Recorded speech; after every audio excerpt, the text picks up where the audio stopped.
This is contemPlate, a vintage reverb with a modern twist.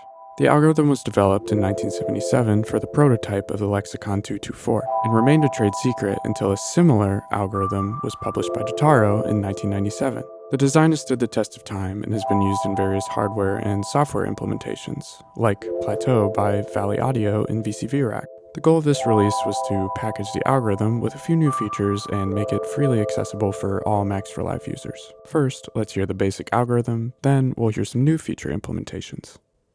We use the default operator patch as our source signal since it's a simple sine wave with an attack.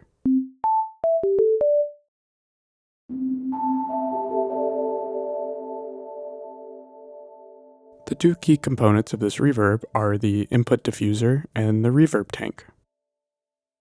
The input diffuser first smears and filters the input signal.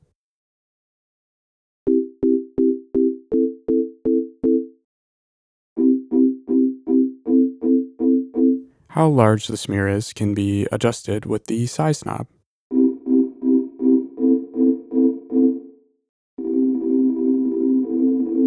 That signal then passes into the reverb tank. You can make the tank tiny or endless. The reverb tank copies the input signal 4 times and delays it by varying amounts. You can modulate that delay time using each of these parameters here. You can push the modulation for detuned reverb, or set it to the extreme for texture design.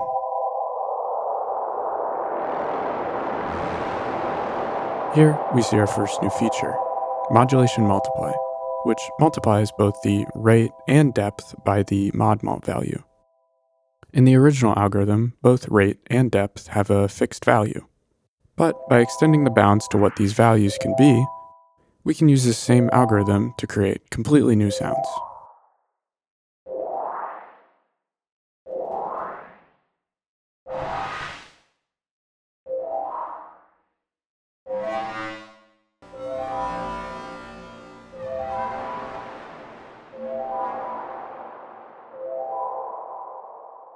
The next new feature lies within this spread knob. The original reverb sums the left and right channel before creating a stereo output. The spread knob controls a completely separate reverb for both the left and right channel, allowing you to use this reverb in true stereo. Another new feature is this random button, which randomizes all the values inside the input diffuser and the reverb tank for quick sound design exploration. Let's test the random button on a drum and bass sample.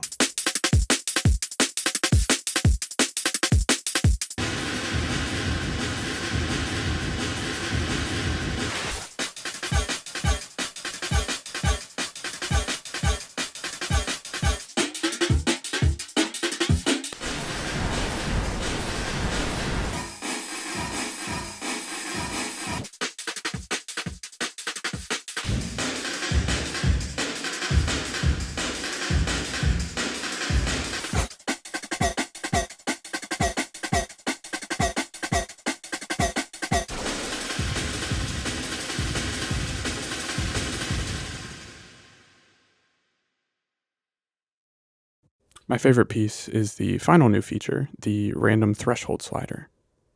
It allows you to click the button based on how loud your input signal is. At 1, the button will never trigger as a result of the signal, and at lower values, it will trigger often.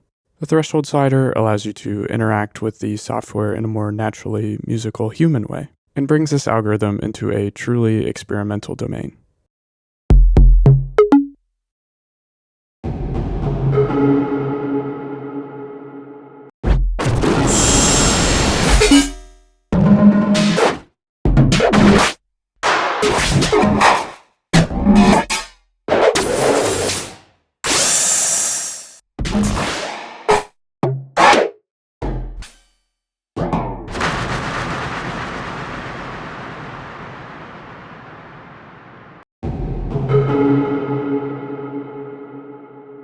And that's it. If you're interested, consider getting this device for free on my Gumroad, and let me know what you make.